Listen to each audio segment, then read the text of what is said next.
C'était un bal magnifique et coloré. Beaucoup de gens célèbres portent de belles tenues. L'anniversaire de l'empereur a été célébré en grande pompe. Personne ne s'attendait à une telle tournure des événements en plein milieu des vacances. Et la coupable elle-même ne se croyait pas capable d'un acte aussi impulsif. Devant tout le monde, Maribel s'est simplement approchée de l'empereur et l'a simplement embrassé. C'était assez audacieux de sa part. Cet homme s'appelait Tyran, mais cela ne l'arrêtait pas. Elle est allée lui voler son baiser. L'homme lui-même ne s'attendait pas à une telle impudence et à une telle ouverture. Ne connaissant pas la fille, il lui demanda son nom. Essayant de se souvenir de son nom, il le clarifia et le répéta pour lui-même. Oui, son nom était Maribel. Elle a répété. Toujours perplexe, il toucha ses lèvres. L'empereur demanda la raison d'un acte aussi audacieux. Prétendant être embarrassée et innocente, la jeune fille a avoué ses intentions insidieuses. C'est juste que son cousin est amoureux de Sa Majesté. Il était une fois, Maribel aimait et appréciait beaucoup sa cousine. Maintenant, j'observais calmement sa réaction surprise face à mes actions. L'empereur aimait ses actions mesquines et insidieuses. C'est pour ça qu'il l'aimait. Elle regarda autour d'elle. Il prit doucement la fille par le menton. Et il dit tendrement que si elle voulait agir de cette façon, alors elle devait le faire correctement. Rassemblant toute sa passion, elle murmura que l'empereur ne devrait même pas penser à s'enfuir n'importe où. Et ils fusionnèrent dans un baiser passionné avec le tyran. Les parents de la fille sont morts alors qu'elle était encore petite. À l'âge de 7 ans, elle est devenue complètement orpheline. La fille était seule et impuissante dans ce monde immense. À ce moment-là, sa cousine était à proximité. J'ai essayé d'être solidaire. Elle a essayé de le convaincre que Maribel n'était pas seule. Après tout, elle et ses parents sont à proximité. Oncle et tante autochtones. Quand elle était petite, elle leur faisait entièrement confiance. Et elle était heureuse de leur décision de vivre avec elle et de ne pas la laisser seule. Le cousin était également content. Elle vivra avec sa sœur dans sa maison. Il fut décidé de vivre ainsi jusqu'à sa majorité. La fille était petite et elle avait peur. À l'époque, elle était reconnaissante de cette décision et y croyait de tout cœur. Mais à partir de ce moment-là, ses souffrances ont commencé. Dès que mon oncle a emménagé dans la maison, il a commencé à commander tout le monde et à provoquer beaucoup de bruit et d'agitation. À un moment donné, Maribel n'a pas pu trouver sa nounou. Il s'est avéré qu'elle a démissionné, ou peut-être pas de son plein gré. Après tout, elle ne pouvait pas simplement partir sans dire au revoir à la fille. C'était suspect et peu clair. Après avoir dit avec sarcasme que peut-être la nounou la détestait tout simplement, la cousine a levé les mains et est partie. La fille était confuse. Plus tard, la femme de chambre, les domestiques et le gérant ont tous changé. L'oncle a tout pris en main et a commencé à tout changer à sa convenance. Arinelle a remarqué l'anxiété de sa sœur et a essayé d'être gentille. Elle m'a demandé de ne pas m'inquiéter et d'être patiente un peu. Après tout, ils vivent si bien ensemble. De plus, par accord, ils restent là jusqu'à ce qu'elle atteigne sa majorité. Dès qu'elle sera grande, ils partiront. Le cousin a essayé de convaincre Maribel de cela. Et elle la croyait. Il fallait être patient. Arinelle Edinburgh était un enfant très doux, gentil et doux. Cela a inspiré confiance et foi en ses paroles. Il ne restait plus qu'à attendre qu'il atteigne sa majorité. À un moment donné, son oncle l'a appelé et lui a annoncé qu'il était le frère cadet de l'ancien chef de famille. Et maintenant, il veut tout garder pour lui jusqu'à ce qu'elle grandisse. La fille le regardait et ne comprenait pas ce qui se passait. Son regard surpris révélait une question silencieuse. Elle était abasourdie. Il s'avère que le statut du père, sa richesse, appartiendront désormais à l'oncle Lorenz, tout simplement parce qu'il l'a décidé ainsi. Maribel s'est emportée et a posé une question. Elle a demandé ce que cela signifiait. Après tout, elle est déjà assez grande et peut décider elle-même. Il s'avère que la cousine a dit à son père que Maribel avait peur de prendre ses responsabilités, qu'il lui est difficile de porter tout ce fardeau. Il a dit que si elle voulait vivre séparément, il pourrait lui louer une maison. Mais la fille n'a jamais dit une telle chose à sa cousine. Son oncle a dit que c'était pour elle, qu'elle n'était pas prête. Un jour, elle grandira et recevra le sceau familial. Puis elle a réalisé que cela n'arriverait pas. La fille courut vers sa sœur avec colère et plainte. Comment a-t-elle pu faire ça? Arinelle a essayé de se justifier en disant qu'elle ne savait rien du tout. Elle a juré qu'elle aimait simplement sa cousine, qu'elle voulait simplement continuer à vivre avec elle. Et en général, elle n'est pas capable d'une telle trahison. Mais pourquoi a-t-elle dit à son oncle que Maribel ne voulait pas prendre ses responsabilités? Elle était inquiète et triste à ce sujet. Mais Arinelle avait un air innocent et enfantin. Elle ne se souvenait pas d'avoir dit ça. Peut-être que j'ai mal interprété quelque chose. Et Maribel l'a cru à nouveau. Après tout, c'est une enfant innocente. Elle ne pouvait rien faire de méchant. Et elle serra sa sœur dans ses bras. En pensant à cela, la jeune fille a décidé de ne pas déménager et de rester dans la maison avec son oncle. Même si en vérité c'était sa maison. Mais maintenant, elle n'était plus la descendante directe ni la propriétaire de cette maison. Elle s'est retrouvée dans une situation très précaire. La confiance a été ébranlée. Un jour, mon oncle a dit que nous devions aller déjeuner avec le ministre des Finances. Et comme elle est déjà adulte, elle l'accompagnera. Alors qu'elle se trouvait à cette réception officielle, elle entendit des murmures dans son dos. Certains pensaient qu'elle n'était qu'une simple servante. Il y avait aussi ceux qui se rappelaient qu'elle était, après tout, la fille aînée de la famille Edenberg. Mais cela n'a pas beaucoup changé. L'attitude était insignifiante, elle était discutée. C'est seulement en croyant profondément en sa famille qu'elle a pu supporter cela. Elle avait confiance en sa sœur et en son oncle. Cela a continué jusqu'à sa rébellion. Un jour, alors qu'elle transportait des documents au bureau de son oncle, Marie-Belle entendit par hasard une conversation. Il prévoyait de déplacer l'armée et de renverser l'empereur. La voix dit qu'il fallait d'abord tuer son Altesse. La fille se leva et continua à écouter. Ses mains ont commencé à trembler. Elle s'est figée pour ne pas être entendue. Je voulais connaître plus de détails. Elle ne pouvait pas comprendre ce que cela signifiait et ce qui se passait. Il lui devenait de plus en plus difficile de surmonter sa nervosité. Incapable de se contrôler, elle laissa tomber le plateau contenant les documents. Mon oncle préparait une rébellion. Les documents étaient éparpillés. La fille ne comprenait pas quoi faire ensuite dans cette situation. Elle regarda la fissure dans la porte pour voir si quelqu'un venait vers elle. « Avez-vous entendu » Elle avait peur d'être exposée. Lentement, pour faire moins de bruit, elle se pencha et ramassa les documents. Personne n'est sorti. Se retournant, elle décida de partir de là. À chaque fois, le rythme s'accélère de plus en plus, tant que personne ne voit. La marche s'est transformée en course. Seules les pensées tournaient autour de moi. Je ne comprenais pas comment cela pouvait être possible. La fille courut tête baissée et ne vit rien autour d'elle. Soudain, elle rencontra sa sœur. C'était étrange qu'Arinelle soit soudainement apparue ici. Coïncidence ou pas, la fille y a pensé. Les filles se levèrent et la sœur regarda Marinelle avec un regard attentionné. Elle était intéressée par ce qui se passait, car elle courait très vite. Mais la fille devint soudain pensive. Il y avait quelque chose qui n'allait pas ici. Après tout, elle aurait pu tout savoir. Ils forment une seule famille avec leur oncle. Arinelle a vu des changements chez la fille. Elle continuait à se demander ce qui s'était passé, car elle avait un teint malsain. Marie-Belle a essayé de contenir ses émotions. Elle serra le poing. Les soupçons ne la quittaient pas. Ma sœur aurait pu le savoir. Elle a rassemblé son testament. Après tout, elles étaient proches comme des sœurs, ce qui signifie qu'elle peut en discuter avec elle. Elle ne pouvait sûrement pas savoir des choses aussi terribles. Et elle a demandé si sa sœur était au courant. Et puis elle s'est arrêtée. Son apparence douce était déconcertante. La sœur n'était pas rusée. C'est ce qu'il lui semblait. Marie-Belle fit semblant de se calmer et sourit doucement en réponse. Elle a dit qu'elle ne se sentait tout simplement pas bien. Pour elle, Arinelle était comme un ange, elle ne pouvait pas savoir. Et si elle le découvre, elle sera choquée. Arinelle serra sa sœur dans ses bras et lui suggéra d'aller prendre du thé, pour qu'elle se sente mieux et que son bien-être s'améliore. Ils sont partis. La sœur se tourna vers les escaliers, son père se tenait là. Il a tout vu et tout su. Elle a fait un clin d'œil. C'était une conspiration. Sans méfiance, Marie-Belle s'assit tranquillement pour boire du thé. La sœur a apporté une belle tasse de boisson chaude. Marinelle prit la tasse dans ses mains et commença à boire. C'était délicieux. Mais les pensées dérangeantes concernant la rébellion de son oncle ne la quittaient pas. Soudain, la sœur rompit le lourd silence. Elle voulait dire quelque chose à Marie-Belle. « Je me demande quoi ?» Soudain, son regard changea radicalement. Ilota a disparu comme si elle n'avait jamais été là. Elle a dit que sa famille se rebellerait contre l'empereur. Marie-Belle n'arrivait pas à y croire. Apparemment, elle vient de l'entendre.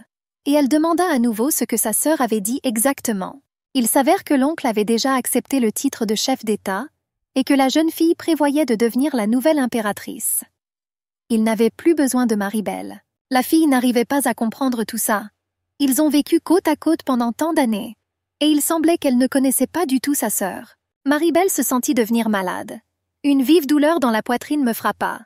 Elle s'est soudainement mise à tousser, essayant de le faire sortir de l'intérieur. Soudain, la douleur de la prise de conscience m'a frappée. Sa sœur l'a empoisonnée. Il y avait du poison dans le thé. C'est devenu effrayant. C'est ainsi qu'elle a vécu avec le serpent toute sa vie. Arinelle continua à parler d'un ton calme. Elle a dit que maintenant sa sœur devait mourir pour ne pas être un problème pour eux. Le corps de Marie-Belle a cessé de lui obéir.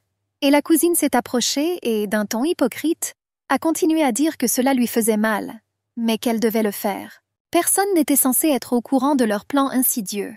Et Marie-Belle l'a découvert. Elle est elle-même responsable de sa mort. Il n'y avait aucune raison d'écouter aux portes. Tout est devenu noir devant mes yeux. Marie-Belle est tombée. La toux l'étouffait. Elle regarda sa sœur et ne pouvait pas croire que cela avait été fait par l'ange qu'elle avait protégé toutes ces années. Et maintenant, cette douce enfant regardait calmement sa sœur mourir. De plus, elle l'a fait elle-même. Marie-Belle était allongée sur le sol, perdant lentement connaissance. La sœur a continué en disant qu'elle pensait vraiment qu'ils étaient une seule famille. Oui, elle était stupide. La conscience la quittait et ses yeux s'assombrissaient. Soudain, Arinelle a commencé son jeu d'instinct de préservation et a crié à l'aide. C'était une bonne actrice. Même une larme a coulé de mes yeux. C'était une performance, comme si elle demandait à sa sœur de se réveiller et de ne pas mourir. One-man show! Elle pleurait à proximité, et elle a demandé à sa sœur de se réveiller. Mais en fait, c'est elle qui l'a fait. La dernière pensée de Marie-Belle fut qu'elle n'était qu'une marionnette entre leurs mains. Elle les croyait, ce qui signifie qu'elle méritait une telle mort. Étrangement, elle pensait que si elle avait une autre chance, elle va certainement se venger et tuer sa sœur et toute sa famille. L'obscurité est tombée. Elle entendit soudain une voix dans son subconscient. C'était Arinelle. Elle l'a appelée et l'a réveillée. Marie-Belle s'est réveillée, comme en état de choc, comme après un mauvais rêve. Une respiration lourde et un rythme cardiaque effréné m'envahissaient. Arinelle se tenait au-dessus d'elle. Elle avait l'air effrayée et surprise. Elle la réveilla et fut surprise qu'elle ait dormi si longtemps. Marie-Belle était dans son lit. Elle s'est assise. Était-ce vraiment un mauvais rêve? Ma sœur a dit que ma tante était très en colère. Mais non, ça ne pouvait pas être un rêve. Elle se souvenait de tout. Et maintenant, ce qui est arrivé est déjà arrivé une fois. Et elle était vivante. Arinelle continuait de bavarder à proximité. À propos de la coupe des fleurs. Je voulais essayer le nouveau sécateur de jardin et maintenant ma mère est en colère. Et elle doit en assumer la responsabilité. Tout cela est arrivé une fois. Il y a 1 an. Ce qui veut dire qu'on lui a donné une seconde chance. Elle peut se venger et empêcher que cela se produise. Elle sortit tranquillement du lit. Elle regarda sa cousine et dit « Si elle est coupable, alors laissez-la s'excuser et ne vous laissez pas absorber par cela. » Le visage d'Arinelle a changé. Une question se figea sur lui. Elle a demandé ce qui s'était passé et pourquoi sa cousine avait autant changé. Marie-Belle était envahie par la fierté et la dignité. Si c'est elle-même qui est coupable, qu'elle en assume la responsabilité. Arinelle, qui avait l'habitude de dissimuler tous ses mauvais coups avec sa sœur, ne comprenait plus où était passée la tutelle de sa cousine. Marie-Belle a répondu calmement à toutes les déclarations. Après tout, elle n'avait rien à voir avec ça et n'avait rien fait envers sa sœur. Soudain, Arinelle a commencé à faire des réclamations. C'était comme si elle avait pris soin d'elle toute sa vie. Elle a donné des vêtements et m'a présenté à des amis. Elle a de nouveau repris son jeu d'actrice. Versé une larme. Il s'avère qu'elle faisait ça tout le temps. Et elle ne comprenait sincèrement pas pourquoi son plan ne fonctionnait pas maintenant. Mais maintenant, Marie-Belle voyait les choses différemment. Elle a simplement jeté un coup d'œil à ses arguments. Et elle sourit. Cela ne la dérangeait plus. Elle avait des contre-arguments. Cette sœur a donné des vêtements qui n'étaient tout simplement plus à la mode. Et quand la cousine faisait quelque chose, il la grondait constamment. Arinelle se tenait là, incapable de comprendre ce qui se passait. Il y a clairement quelque chose qui ne va pas avec sa sœur. Elle n'était pas habituée et ne s'attendait pas à une telle réaction. Depuis son enfance, cette gamine fait quelque chose et blâme sa sœur pour cela. Marie-Belle a décidé de le lui rappeler. Elle prit le vase dans ses mains. Si Arinelle a oublié tout cela, alors peut-être devons-nous maintenant l'aider à s'en souvenir. La fille tenait un vase dans ses mains et souriait sournoisement. La colère envahit la jeune fille et elle jeta le vase contre le mur de toutes ses forces. Bien sûr, il s'est immédiatement brisé en petits morceaux. La gentillesse d'Arinelle a disparu comme par magie. Le visage a changé. Elle s'est mise en colère. Elle a commencé à crier sur sa sœur sans comprendre ce qu'elle faisait. Elle lui a crié dessus. Si elle veut devenir folle, qu'elle le fasse, c'est son affaire. Mais pourquoi faire une telle chose? Le vase était très cher. La jeune fille était déchirée entre la colère et l'incompréhension. « C'est mieux !» dit Marie-Belle. Maintenant, la sœur ressemblait à elle-même. Et puis elle lui a simplement répété qu'elle était sa sœur. Elle rigola. « C'est beaucoup mieux, » dit la fille. « Pourquoi ne pas arrêter de faire semblant ?» suggéra-t-elle, et le laisser la traiter comme il le dit dans son dos. Une vive douleur dans la joue parcourut la jeune fille. Arinelle est devenue elle-même. Elle l'a enlevée avec sa paume sur sa joue. En plus de la douleur, elle était envahie par la colère et la haine envers cette fille. Elle a osé la frapper. C'était en vain. Arinelle ne comprenait toujours pas ce qui l'avait réveillée. La porte s'ouvrit et la tante entra dans la pièce. La cousine regarda sa mère avec peur. Elle s'est sentie prise au dépourvu. La femme regarda sévèrement les filles. Elle entendit le bruit et se demanda ce qui se passait entre eux maintenant. Puisqu'Arinelle avait déjà dit à tout le monde que ce n'était pas elle mais sa sœur qui coupait les fleurs. Ma tante est venue poser cette question. Et maintenant il y a ce bruit. Maribel tenait sa joue rouge qui semblait en feu. Ce n'est pas elle qui l'a fait, s'empressa d'admettre la jeune fille. La fille a dit la vérité. Elle ne voulait plus dissimuler les méfaits de sa sœur. En fait, c'est Arinelle qui a coupé les fleurs. Le cousin était déconcerté. Elle espérait toujours que tout se passerait comme d'habitude pour elle. Mais la sœur ne cherchait plus à prendre la responsabilité sur elle-même. Maribel a continué à dire la vérité, en disant que sa sœur ne voulait tout simplement pas être grondée. Alors elle a rejeté toute la faute sur elle. La cousine a retrouvé son air doux et innocent. Et regardant sa mère, elle déclara que tout cela était un mensonge, que sa sœur la calomniait. La femme s'est avérée plus intelligente que la fille ne le pensait. Elle lui a ordonné d'aller dans sa chambre et de tout nettoyer elle-même. De plus, Arinelle sera désormais assignée à résidence. La fille ne s'attendait certainement pas à cela. Sa mère ne la croyait pas. Elle regarda sa sœur. Son visage prit son véritable air maléfique. Elle tremblait de partout de colère. Maman est partie en claquant la porte. Arinelle était outrée par ce qui s'était passé. La sœur est sortie en voulant se faire gronder. Mais elle a simplement dit la vérité et elle a eu ce qu'elle méritait. La jeune fille effrontée agita à nouveau son bras vers sa sœur. Mais elle n'a reçu qu'un coup en réponse. Maribel a intercepté la main. La fille gâtée ne s'attendait pas à une telle tournure des événements. Toutes ces années, tout s'est déroulé selon ses plans insidieux. Elle regarda sa sœur interloquée. Elle ne comprenait pas comment sa sœur pouvait oser la frapper. Ce à quoi Maribel a répondu que c'était de la légitime défense. En fait, c'est elle qui a balancé. Son regard a changé. Elle est devenue forte et pleine de dignité. Elle n'allait plus souffrir. Il n'y aura plus de cette sœur stupide, soumise et gentille. Elle est devenue différente. Maintenant, elle va reprendre tout ce qui lui appartient. Arinelle n'a pas pris de photo au petit déjeuner devant toute la famille. Soudain, elle a décidé d'annoncer que sa sœur ne voulait pas aller à l'événement à venir. Mais Maribel ne pouvait plus se le permettre. Elle a nié cela et a dit qu'elle voulait partir. Elle devrait élargir son cercle de connaissances et trouver un mari. Elle se souvint qu'Arinelle avait commencé un discours à ce sujet l'autre jour. Elle lui a suggéré de ne pas aller à ce bal, que ce serait mieux ainsi, parce qu'il y avait tellement de monde là-bas. Alors Maribel a accepté. Mais maintenant, elle comprenait que cela avait été fait pour une raison et qu'elle ne se laisserait pas traiter ainsi. La fille a suggéré un moyen de sortir de la situation. Elle a accepté d'être en retard. Vous pouvez envoyer le chariot 2 fois, et puis tout le monde pourra y aller. L'oncle y a réfléchi, mais a accepté. Cette idée lui semblait bonne, et l'homme donna l'ordre de tout préparer. Arinelle sursauta et poussa un cri d'indignation. Elle ne pouvait pas croire que son père ne serait pas de son côté. Mon oncle n'aimait pas cette impulsion. Il a noté que cela ne ferait pas de mal à la jeune fille de travailler sur ses manières afin de réussir son mariage. Le chef de famille était sérieux et catégorique dans sa décision. Il a demandé à Maribel de venir à son bureau après le dîner. La fille ne savait toujours pas pourquoi elle avait besoin d'y aller. Elle a toutefois exprimé son consentement. Au bureau, son oncle a dit qu'il avait accepté sa demande parce que Maribel méritait d'apparaître dans la société. Parce que sinon, il y aura de mauvaises conversations dans la société. La fille ne comprenait pas pourquoi il disait ça. Et elle attendait de plus amples explications sur ce que son oncle attendait d'elle. Son oncle a continué en lui disant qu'elle ne devrait pas trop parler et inutilement lors de l'événement. L'empereur lui-même sera présent. Il lui a dit qu'elle devrait simplement rester assise tranquillement sur la touche. La fille sourit mentalement. « Pourquoi diable ferais-tu ça? Four ?» Eh bien, ce n'était pas difficile pour elle de faire ça. Maribel était d'accord. Mais pensant complètement différemment, elle se retourna et partit. La fille faisait son plan dans sa tête. Elle voulait s'adresser elle-même à l'empereur et lui parler de tous les projets de son oncle. Après toutes les insultes, Maribel n'avait plus peur de rien. En fait, il n'y avait plus rien à perdre. Mais le plan s'est avéré moins simple. Il y avait beaucoup de monde à la réception. Cela lui a créé un problème. Maribel regarda autour d'elle. La foule faisait du bruit et discutait. La fille ne savait pas comment parler à l'empereur. Elle marchait parmi les gens et écoutait les conversations. L'une des dames a suggéré que l'empereur était déjà parti.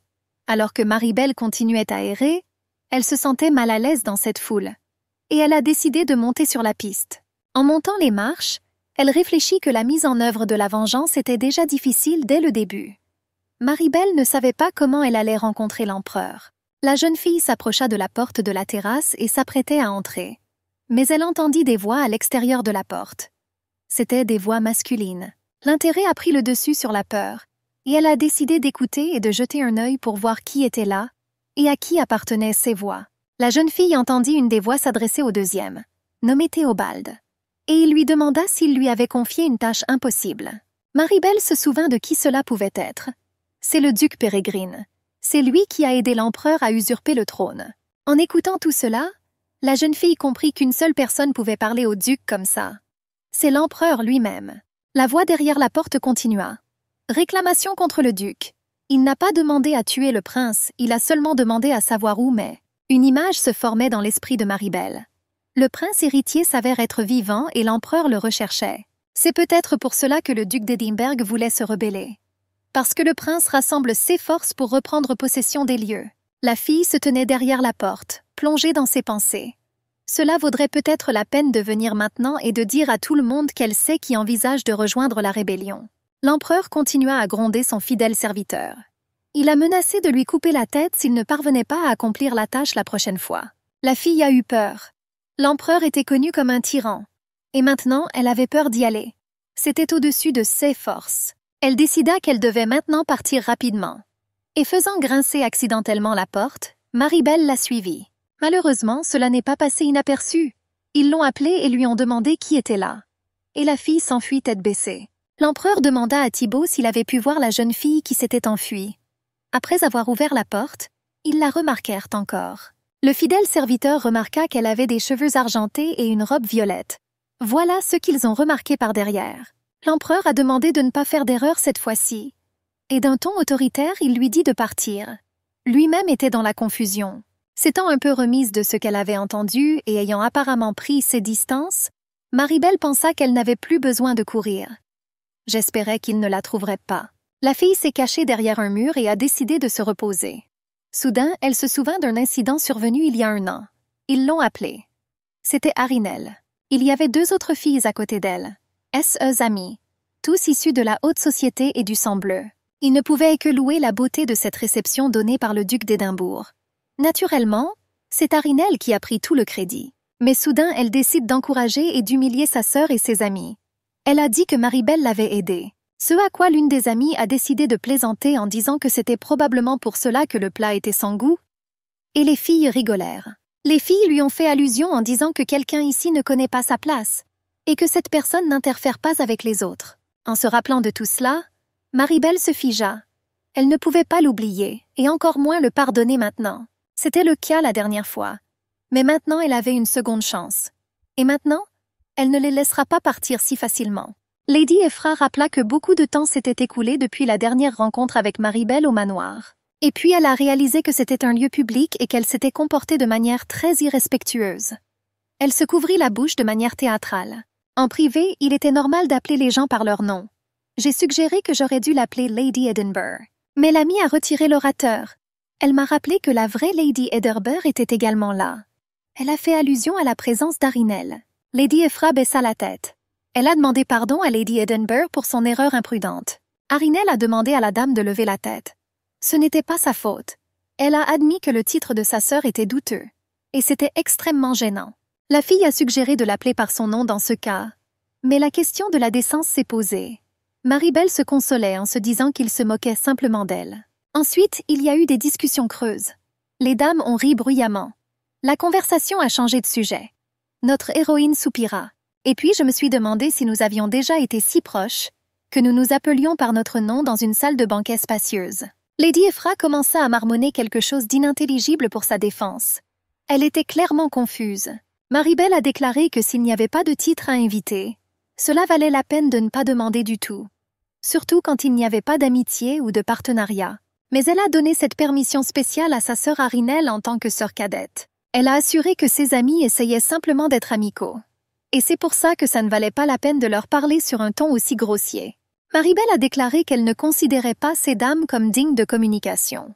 Autrefois, ils étaient si ignorants qu'ils les appelaient par leur nom en public. Lady Ephra bégaya et demanda à nouveau. Elle était indignée, mais ne pouvait donner aucune réponse convaincante. Arinel a soulevé la question de l'ignorance de sa sœur. Selon l'étiquette, tout le monde apprenait qu'il ne valait pas la peine de faire des histoires au milieu d'une fête. Maribel était surprise que la plus jeune accorde une telle importance à l'étiquette.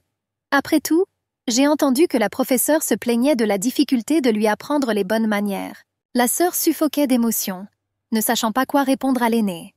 Mais je n'arrivais toujours pas à obtenir quoi que ce soit de moi-même. Et la fille sourit. Elle a dit que quelqu'un qui valorise l'étiquette ne crierait pas en public. Maribel pensait qu'un simple avertissement suffirait. Maintenant, elle voulait vraiment se reposer. Elle boitait. Les chaussures frottaient mes pieds. S'approchant de ses filles, le père commença à les gronder. Leurs querelles ont jeté la honte sur leur nom de famille. Maribel pensait que rien n'avait fonctionné. Et il n'y avait plus de raison de discuter maintenant. J'ai décidé de m'éloigner davantage et de disparaître dans la foule. Mais la fille n'a pas eu le temps de partir. Par derrière, quelqu'un l'attrapa fermement par les épaules. En regardant par-dessus mon épaule, j'ai vu l'empereur. Il a dit que si elle voulait se cacher, elle aurait dû faire plus d'efforts. J'ai supposé que la dame avait quelque chose à dire. Maribel se sentait condamnée. Après tout, elle supposait qu'il avait l'intention de la tuer. Mais ensuite, l'oncle Lawrence est arrivé. Il a appelé Sa Majesté. La jeune fille supposa que le parent était surpris par l'apparence de l'empereur. Notre héroïne s'est retrouvée entre deux feux. L'oncle est derrière et le tyran est devant. La fille soupira bruyamment. Maribel a pris sa décision. Elle a touché la poitrine de l'empereur, violant ainsi son espace personnel. Il était extrêmement surpris. La jeune fille supposa qu'il cherchait celui qui avait interrompu la conversation avec Lord Peregrine. Elle a dit qu'elle allait l'embrasser tout de suite. Elle m'a demandé de ne pas regarder en arrière. L'empereur supposa que la dame cherchait la mort. Elle a exigé de l'écouter afin d'obtenir des indices sur l'emplacement du prince. Maribel priait dans son esprit pour que son plan audacieux fonctionne. Elle pressa ses lèvres sur celles de Sa Majesté. Les invités de la salle de banquet étaient très excités par ce qu'ils ont vu. Les dames et les messieurs étaient profondément choqués. Mon oncle et ma sœur étaient également stupéfaits. Mais notre héroïne croyait que ce scandale serait une police d'assurance fiable, à condition seulement qu'elle ne perde pas la tête immédiatement après. Maintenant, Arinel et son oncle ne peuvent plus lui résister. L'empereur pressa la dame. Je lui ai demandé d'expliquer son comportement, surtout pourquoi elle a décidé d'embrasser. Maribel a assuré que c'était parce que son cousin aimait l'empereur. La fille elle-même aurait qualifié cette excuse de bizarre, mais c'était la seule façon pour elle de se tenir devant Sa Majesté et de l'utiliser comme bouclier. Le jeune homme n'a pas bien compris, mais il a aimé le jeu. J'ai demandé à la dame d'ouvrir la bouche si elle voulait embrasser correctement, mais en voyant sa sœur Arinel à proximité, elle prit la décision finale. Même si je me rendais compte que c'était une arme à double tranchant. Mais ce n'était pas si mal. Bientôt, Maribel s'assit silencieusement devant l'empereur. Il la regarda avec impatience et un sourire. La fille s'est rendue compte qu'elle avait des ennuis. L'empereur claqua des doigts. Regardant par-dessus son épaule, il ordonna que le palais soit préparé pour Calende. Maribel réfléchit. Il disait que l'empereur ne donnerait ce magnifique palais ouvert toute l'année qu'à celui qu'il aimait le plus. En fait, jusqu'à présent, seule la princesse favorite de l'empereur l'utilisait. Et pour le bien de notre héroïne, ni l'impératrice ni la princesse, la préparation du palais de Calende était quelque chose de choquant. Maribel pensait que désormais toutes les voies de fuite lui étaient définitivement bloquées. L'empereur toucha l'épaule de la jeune fille. Il m'a appelé pour l'accompagner. Mais Arinel saisit la main de sa sœur. Elle a demandé si elle allait vraiment partir. L'empereur ordonna à la jeune fille de retirer ses mains sales si elle ne voulait pas perdre la tête. Arinel était confus. Elle a demandé pardon à Sa Majesté. La sœur aînée pensait qu'elle se sentait désormais trahie. Après un certain temps, l'empereur était assis en train de boire du thé. En face de lui était assise Maribel. La fille resta silencieuse. J'étais nerveux.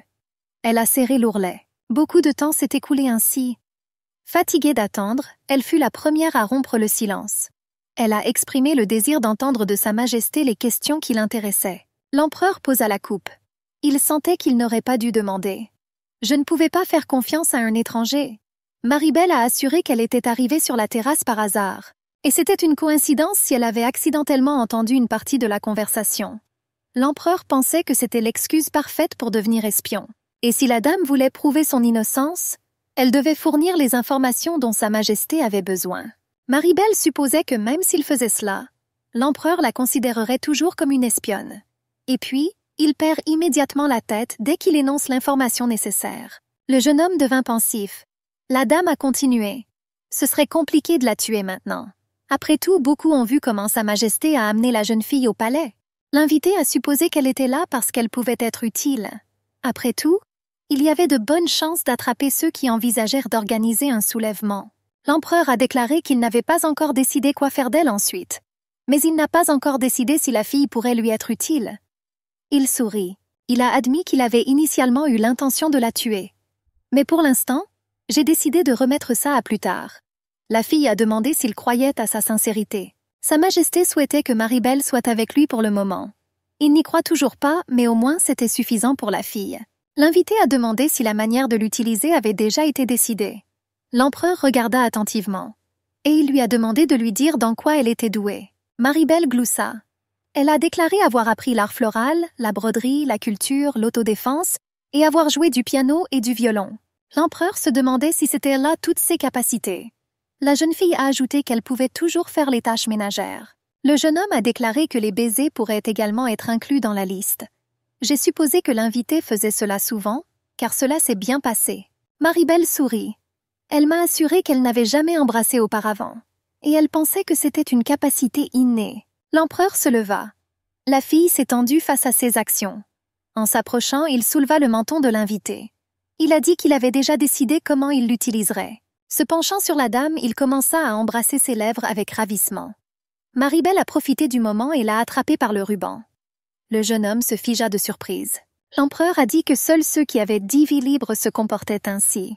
La dame n'avait pas peur de Sa Majesté. Car si sa vie dépendait de sa capacité à saisir le ruban, la lumière du palais de Calend ne se serait jamais allumée pour elle. Sa Majesté s'en est amusée. Il a dit à son invité qu'elle avait effectivement fait preuve d'un courage imprudent. La jeune fille avait un cou plutôt mince, et l'empereur le remarqua. Et elle se distinguait également par son arrogance. Une main gantée de blanc saisit l'invité à la gorge. Mais pas un muscle du visage de Maribel ne bougeait. Elle a dit que si elle était différente, elle ne serait pas là aujourd'hui. L'empereur lui assura que dans sa situation, la chose la plus correcte à faire serait de supplier pour sa vie. La fille n'avait pas peur, mais continuait à flirter, se frottant contre sa main. La mort n'était pas quelque chose de terrible pour elle, et il n'y avait qu'une seule tâche à laquelle je ne pouvais pas échouer. Sa Majesté a demandé avec surprise que la dame l'ait attaquée juste pour cette raison. Maribel lui a suggéré de penser comme il le voulait. Mais comme Sa Majesté l'avait déjà utilisé une fois, c'était maintenant son tour. Le jeune homme ne pouvait toujours pas décider si la dame était son allié ou son ennemi. J'ai décidé que cela deviendrait clair plus tard. La fille a tiré le ruban, avec une telle force que la décoration resta dans sa main. L'empereur fut irrité par cela, mais il resta silencieux et, pinçant les lèvres, se détourna. Le jeune homme a demandé ce que voulait la dame. Maribel jouait avec son accessoire dans ses mains. Elle a dit qu'elle avait déjà reçu un cadeau de sa part, du fond du cœur. Merci. Bientôt, notre héroïne était assise dans une voiture. Le balancement mesuré et le cliquetis des roues la berçaient jusqu'à ce qu'elle s'endorme. Le duc Pérégrine regarda la voiture par la fenêtre. Il a été surpris par ce qui s'est passé. Thibaut rappela à l'empereur qu'il avait initialement prévu de tuer la jeune fille. Sa Majesté se souvenait de la façon dont il tenait la dame par le cou, et elle n'avait même pas cligné des yeux, et encore moins eu peur. Il a dit à son ami qu'à un moment donné, il lui semblait que la dame pourrait être utile. Le jeune empereur a parlé de la nécessité d'écrire une lettre demandant une cour. Le duc a demandé à son ami si ce geste était une demande en mariage ou simplement une parade nuptiale. Souriante, Ezeled Féofia répondit par l'affirmative. Notre héroïne est rentrée tard le soir, et j'ai été très surprise de rencontrer ma sœur avec une lanterne à la main. Je me demandais pourquoi elle ne dormait pas encore. Elle supposait qu'Arinelle pleurait. Les yeux de la sœur étaient gonflés. Elle, serrant les dents de colère, lui ordonna d'arrêter de faire semblant. Maribel vit l'irritation. Elle a dit que de l'extérieur, on aurait pu croire que sa sœur la menaçait. Elle m'a assuré qu'elle était fatiguée. Elle a demandé à la laisser passer. Arinelle demanda si sa sœur savait qu'une lettre était arrivée du palais demandant une cour. Maribel ne le savait pas. Elle fut surprise que la lettre soit arrivée avant elle. J'ai pensé que c'était une excellente décision de la part de l'empereur. Mais la sœur cadette n'y croyait pas. Accusée de mentir. Elle a demandé quel genre de relation elle entretenait avec Sa Majesté. Mais elle a tout vu. Arinelle fut surprise que sa sœur, venue pour la première fois à une fête au palais, ait immédiatement commencé à contacter l'empereur. Et il n'était pas particulièrement sociable. Elle a reproché à sa sœur d'avoir fait ça. Après tout, elle connaissait ses plans pour Sa Majesté. Maribel a insisté sur le fait que l'empereur s'intéressait à elle. Elle a remis la boîte à sa sœur. Elle a dit qu'elle voulait réconforter sa femme brisée. Elle m'a demandé d'accepter le cadeau et d'être consolée par lui. L'aînée m'a demandé de ne pas la regarder comme ça. Elle a parlé d'une situation désespérée. Et il y a de la douleur dans mon cœur en la regardant. Elle a demandé conseil. Elle lui demanda si elle serait heureuse si l'aînée refusait l'amour de l'empereur en faveur de sa chère cousine Arinelle. Qu'elle était tellement amoureuse de Sa Majesté. Maribel tenait fermement la main de sa sœur. Elle ne pouvait pas comprendre ce qui se passait. Elle a demandé à la laisser partir. Elle a demandé à Arinelle de ne pas s'inquiéter. Elle a assuré que Sa Majesté écouterait tout ce qu'elle dirait. Elle a remis la boîte dans les mains de sa cousine. Maribel a assuré que lorsqu'elle a vu sa sœur pleurer à la fête, son âme a semblé se déchirer. Arinelle a exigé que cette représentation soit arrêtée, et finalement laissé-la partir. Avec un certain effort, elle retira sa main. La boîte tomba avec un bruit sourd. La fille se demandait ce qui était arrivé à Maribel. Je pensais qu'elle avait encore une bonne vie, et elle a demandé pourquoi elle était en colère maintenant. Puis elle a vu ce qu'il y avait dans la boîte. Mais Maribel fut la première à se baisser pour le ramasser. Elle a répondu qu'elle n'était pas seulement en colère.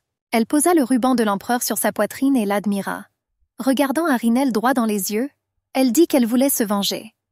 La sœur poussa un cri d'indignation. Maribel a assuré qu'elle avait beaucoup perdu et souffert.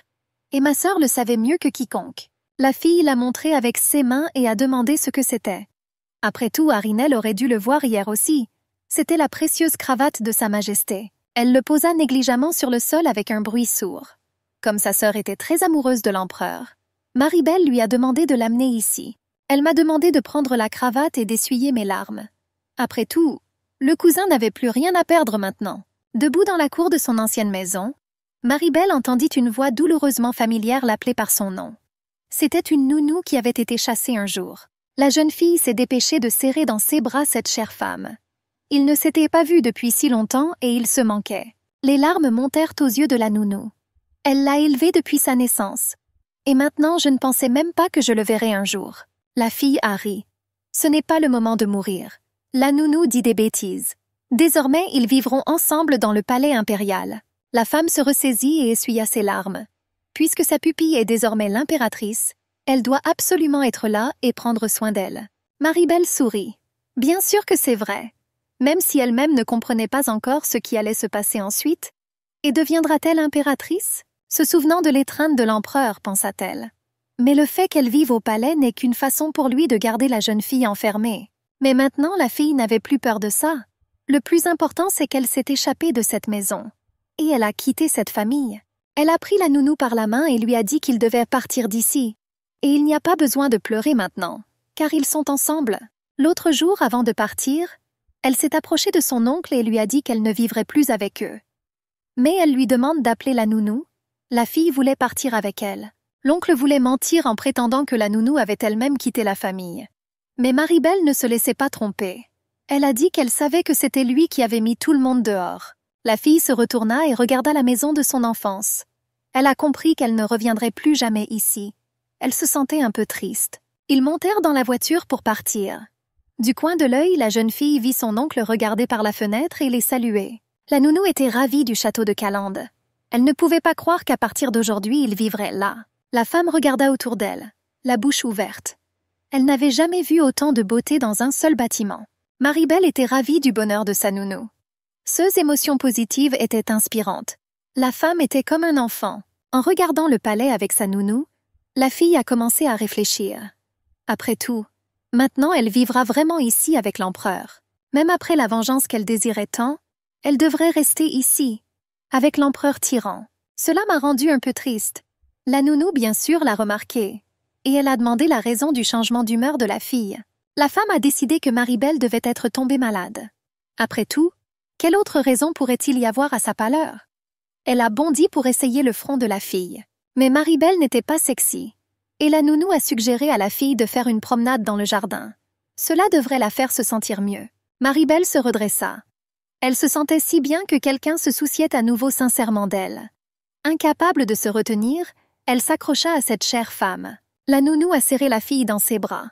Et même si elle est déjà adulte, pour elle, elle restera toujours cette petite enfant. Maribel la serra dans ses bras. Inhalant l'odeur familière, elle ferma les yeux. Cette femme était comme une mère pour elle. Pendant tout ce temps, elle nous a beaucoup manqué. La nounou a recouvert la fille d'un châle en disant qu'il faisait frais aujourd'hui, et que CE serait mieux ainsi. Et elle m'a conseillé de revenir le plus tôt possible. La fille le remercia. Elle savait que Peppo ne lui ferait jamais rien de mal. Elle a souri. C'est devenu calme. Il était grand temps de vraiment voir le jardin. Maribel dit qu'elle reviendrait bientôt, s'enveloppa dans un châle et se dirigea vers la porte. Dans le jardin, la jeune fille est redevenue un témoin involontaire. Elle entendit un homme poser des questions à l'empereur à son sujet. Et l'empereur n'aimait clairement pas ce fait. Il n'aime pas ceux qui posent beaucoup de questions, surtout sur des choses personnelles. Théo a également décidé de demander pourquoi l'empereur n'a pas tué Maribel. À quoi il a reçu une offre de le tuer à sa place. La vie de Théo appartenait déjà à Sa Majesté. Il était donc prêt à prendre n'importe quelle décision. L'empereur a tué un autre serviteur curieux. Maribel ne l'a pas seulement entendu, elle l'a vu. La peur s'empare d'elle. Elle regardait et ne pouvait pas bouger. L'empereur la vit. Il y a quelques minutes à peine, elle se promenait dans le parc et analysait ses sentiments. Ils étaient très contradictoires. Elle ne pouvait pas comprendre la raison de ses sentiments. Après tout, elle prépare sa vengeance. Et cela conduira à la mort de quelqu'un, au moment où il rêvera de gloire. Elle pensait juste qu'elle ferait ce qu'il méritait, ce qu'ils lui ont fait. Et elle ne ressentira aucune douleur ni aucun bouleversement. Elle regarda autour d'elle. Le parc était désert. Elle semblait complètement seule parmi les arbres. Et c'est à ce moment-là qu'elle a été témoin de cette image cruelle. Cela a dérouté la fille, mais elle ne bougea pas. Et Seled la remarqua. Et avec le même calme, elle demanda au serviteur de nettoyer la scène du massacre. Et il se dirigea vers la fille. Lentement, sans quitter Mirabel des yeux, il s'approcha si près qu'elle pouvait sentir son souffle. Il a noté qu'il ne l'avait pas appelée tout à l'heure. Il y avait des larmes dans les yeux de la fille. Tout ce qu'elle a vu a eu un effet profond sur elle. Elle pensait être insensible, mais elle avait tort. Il le pensait aussi. C'est pour cela qu'il l'a dit, parce qu'elle traitait la mort si facilement. Maintenant, quand il voit un cadavre, il pleure. La fille rassembla sa volonté dans un point. Elle a dit qu'elle n'avait pas pleuré, qu'il avait juste plu récemment. Je ne pouvais pas me permettre de montrer de la faiblesse. L'empereur essuya les larmes sur la joue de la belle avec sa paume. Il doit y avoir beaucoup de nuages de pluie au-dessus, a-t-il noté. Soudain, il la saisit dans ses bras. Ce câlin était fort, ferme, mais en même temps doux. Maribel a continué ses tactiques de réciprocité. Elle demanda à l'empereur si cette étreinte pouvait être considérée comme s'il l'utilisait. L'homme a bien sûr supposé que cela pouvait être le cas, mais il risque alors de se retrouver désemparé. En la regardant, l'empereur, pour une raison quelconque, cessa d'être aussi fort. Et il a accepté, mais seulement cette fois-ci, cela peut être compté. Sa Majesté a décidé de s'y intéresser à nouveau. Cela lui était encore incompréhensible. De quoi a-t-elle besoin de toute façon? Elle est restée un mystère. Elle a exprimé ses pensées. Que d'une manière ou d'une autre, dans cette vie, les gens se souviennent de ce qu'ils ont fait pour les autres, des dommages qu'ils ont subis. Personne ne fait le bien sans raison. L'empereur vit la douleur dans ses yeux et ses paroles. C'était comme si elle voyait le monde s'effondrer. Son regard était si pénétrant. Son Altesse a retrouvé son état originel. Et d'une voix sévère et majestueuse, il lui demanda ce qu'elle voulait de lui. Maribel était une fille courageuse. Et d'un ton audacieux, elle demanda à l'empereur s'il lui donnerait vraiment tout ce qu'elle désirait. Le gars la regarda avec reproche. Sa patience était à bout. Il lui a demandé de lui dire immédiatement ce qu'elle voulait encore de lui. Elle fit une grimace innocente. La broche qu'elle lui avait alors prise était perdue. Et maintenant, la fille a demandé pardon pour cela. L'empereur gloussa. Quand les gens demandent pardon, ils ne sourient généralement pas. Et un sourire sournois illumina le visage de Maribel. Il s'avère que si elle ne sourit pas, il est plus probable qu'elle soit pardonnée. La fille a immédiatement posé la question. L'empereur remarqua qu'au contraire, il y avait partout des visages si sombres qu'il fallait sourire, même s'il avait lui-même le même visage. Et elle sourit. Maribel savait que si elle voulait atteindre son objectif, elle devait être obéissante. L'empereur était avant tout un homme. Et maintenant, ce sourire était enchanteur. Il était attiré par cette fille. Il passa doucement son doigt sur ses lèvres. Et tendrement, mais en même temps montrant son pouvoir, Il lui murmura qu'elle devait continuer à sourire comme ça. Et il est parti. Maribel resta seule, perdue dans ses pensées et sa confusion. Elle ne comprenait toujours pas vraiment ce qui allait se passer ensuite. Maribel se demandait pourquoi le majordome voulait la rencontrer. Comment l'a-t-il connue? La nounou a expliqué que depuis qu'elle était devenue dame d'honneur, elle avait besoin d'en savoir plus. Peppo a prévenu la fille. Si le majordome devient ennuyeux, laissez-le simplement le lui dire. Elle peut s'en occuper. La fille rit joyeusement. Elle a remercié sa fidèle nounou. Il était temps pour Maribel de partir. Sur la table, à côté d'une tasse en porcelaine fine, posait un doigt. La jeune fille et le majordome restèrent figés de chaque côté de la table ronde. Maribel était perplexe. Elle regarda attentivement le jeune homme. Est-ce que c'est vraiment de cela que Peppo parlait? J'y ai réfléchi. Ce type aimait vraiment les doigts. Il a apporté un faux doigt en cadeau, comme un chat apportant une souris morte à son propriétaire. Elle a dit avec hésitation que si cela plaisait à son interlocuteur, elle essaierait de le comprendre. Le jeune homme devint immédiatement triste. Il pensait qu'elle l'aimerait aussi. Mais elle n'aimait pas ça. Théobald salua le majordome et le directeur. Les officiers lui ont demandé s'il avait bien fait son travail en se débarrassant du corps. L'homme a confirmé qu'il avait tout fait. Et à son tour, il a demandé ce que faisaient ses employés dans cet endroit. Cyrus a admis qu'ils étaient venus voir la nouvelle candidate au poste d'impératrice. J'ai décidé de dire bonjour. Il a invité le duc à l'accompagner. Théobald a répondu par une réponse catégoriquement négative. Le majordome rit. Le courtisan refusa trop vite. L'homme a suggéré au directeur d'aller rencontrer le candidat. Achille a également refusé. Cyrus a décidé de partir seul. Un jour, ses amis n'osaient plus le soutenir. Ils les ont appelés nuisibles. Théo tendit le faux doigt en cadeau à la fille. Je l'ai prêté au majordome. Kir accepta l'étrange cadeau avec appréhension pendant un moment. Cyrus s'est plaint que Théo l'ait aidé. Il n'y a rien à voir ici à part les fesses de général. La fille ne comprenait pas du tout pourquoi cet homme venait vers elle. Elle interrompit le jeune homme d'un ton décisif. Est-il vraiment venu la voir pour parler des fesses de quelqu'un? Le majordome répondit que ce n'était pas pour ça. Il ne s'est pas encore présenté à la fille. Il a enlevé son béret de sa tête. Il a dit qu'il était majordome. Kir Reben. L'homme a promis d'enseigner à la jeune fille la vie au palais. Il surveillera l'adaptation. Il contrôlera tout pour éviter les abus de pouvoir. La raison pour laquelle il est venu aujourd'hui était de découvrir ce qui s'est passé entre la jeune fille et sa majesté. Maribel ne savait pas quoi dire. Le majordome a admis qu'il y avait beaucoup réfléchi, mais il ne trouva aucune raison pour que l'empereur lui épargne la vie. J'ai formulé 3 hypothèses. La première est que le moment est venu pour Sa Majesté de mourir prochainement. J'ai considéré cette version comme la plus probable. Les gens pourraient changer radicalement leur comportement avant de mourir. Deuxièmement, elle pourrait proposer à l'empereur un accord lucratif. Mais ils sont restés ensemble très peu de temps. Peut-être que la fille l'a menacée. La blonde n'a pas objecté. Cyrus était surpris. Mais il a émis une 3e hypothèse. Sa Majesté a pu tomber amoureuse de la jeune fille au premier regard. En la regardant, Kira n'a même pas besoin d'y penser. Avec une légère ironie, la jeune fille remarqua que le majordome était désormais conscient des goûts particuliers de son maître. Maribel était en colère. Le majordome rit. Il semblait à l'homme que la fille le détestait vraiment. Il a admis qu'il lui serait plus facile d'obtenir des informations auprès de quelqu'un qui s'intéresse directement à cette question. Je parlais de la fille. Elle répondit qu'elle ne savait pas pourquoi l'empereur lui avait épargné la vie. Elle n'était pas sûre que le majordome croirait sa réponse. L'homme a suggéré qu'il aurait pu s'agir de l'option 1 ou 3. J'ai demandé à la fille ce qu'elle pouvait dire à propos du 3e numéro. Maribel fronça les sourcils. Elle n'avait jamais entendu un mot d'amour de la part de Sa Majesté.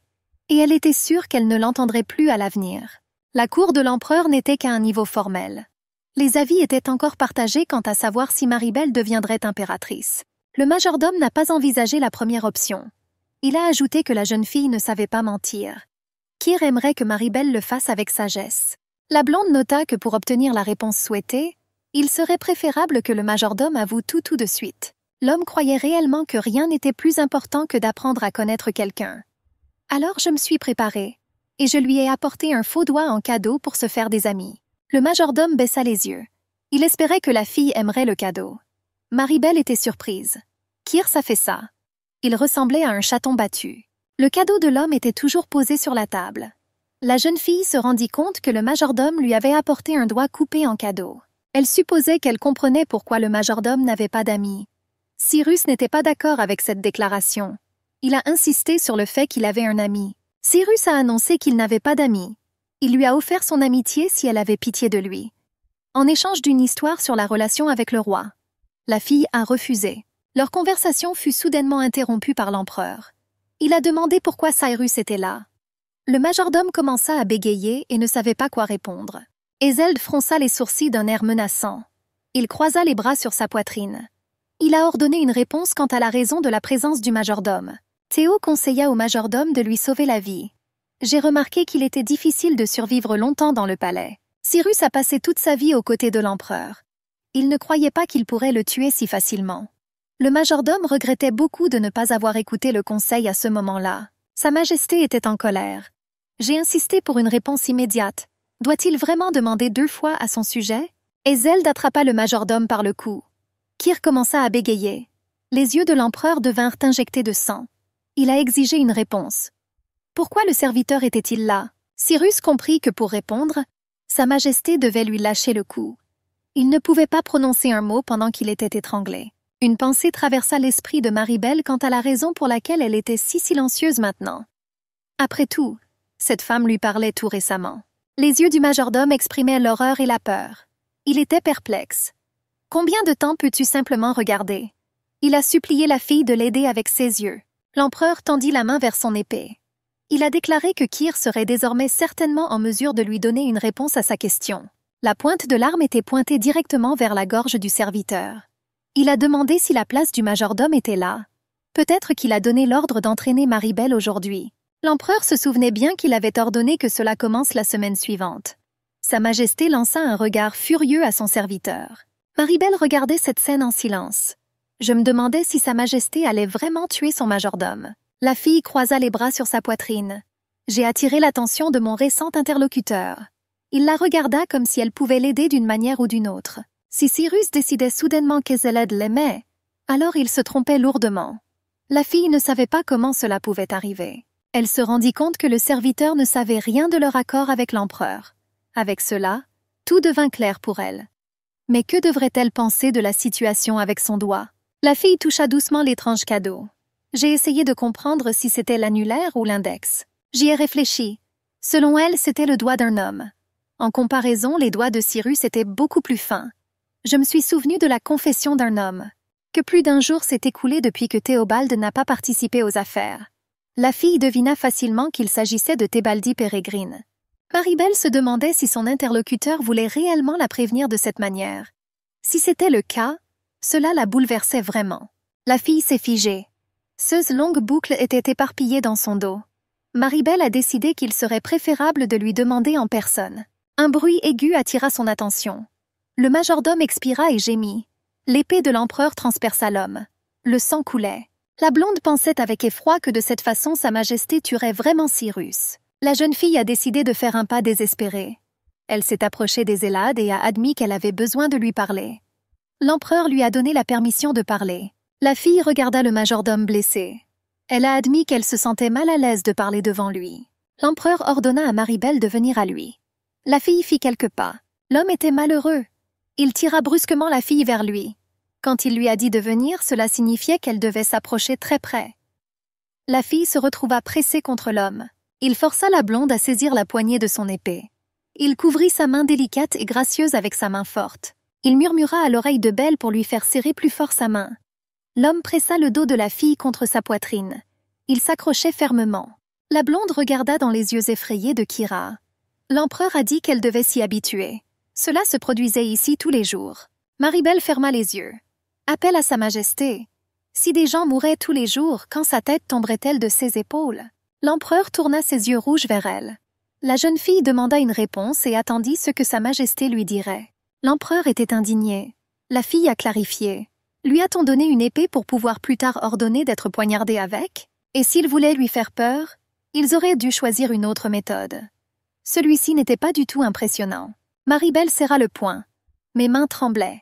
Mais c'était la seule chose qui révélait la tension. Elle a exigé que la vie de Lord Cyrus soit épargnée. Elle a indiqué comme raison une aversion pour l'odeur du sang, des nausées et une réticence à voir un cadavre. C'était sa demande à Sa Majesté. L'empereur gloussa. Il a serré la fille dans ses bras. Il fit signe silencieusement au seigneur de partir. Maribel était contente. Le tyran l'a finalement entendu. Kir, serrant les dents, marchait lentement dans le couloir, traînant à peine les pieds. Tout ça. La servante se dépêcha de venir à sa rencontre. J'étais inquiet pour la santé et la vie du Seigneur. Même la condition physique n'était pas la priorité. Le jeune homme était écrasé. Je me suis demandé ce qui venait de se passer. Lorsqu'on lui a demandé s'il allait bien, M. Kir a répondu négativement. Après tout, il avait failli mourir aux mains de l'empereur. La servante blonde était inquiète. Elle a admis qu'elle pensait que Lord Cyrus était déjà mort. Elle a ordonné d'appeler un médecin. Mais le jeune homme a refusé l'assistance médicale. Il a souri. « Je voulais voir Lord Peregrine. » La femme de ménage a insisté sur la nécessité de soins médicaux. On l'a accusé de trop parler. Il a exigé d'être rappelé. La fille a paniqué. Elle soupira. Elle a pressé sa main contre sa bouche. Elle s'est excusée. Elle a assuré qu'elle irait immédiatement chercher le Seigneur. Le jeune homme s'assit sous la porte la plus proche, penché en arrière. Je me sentais affaibli. La blessure saignait.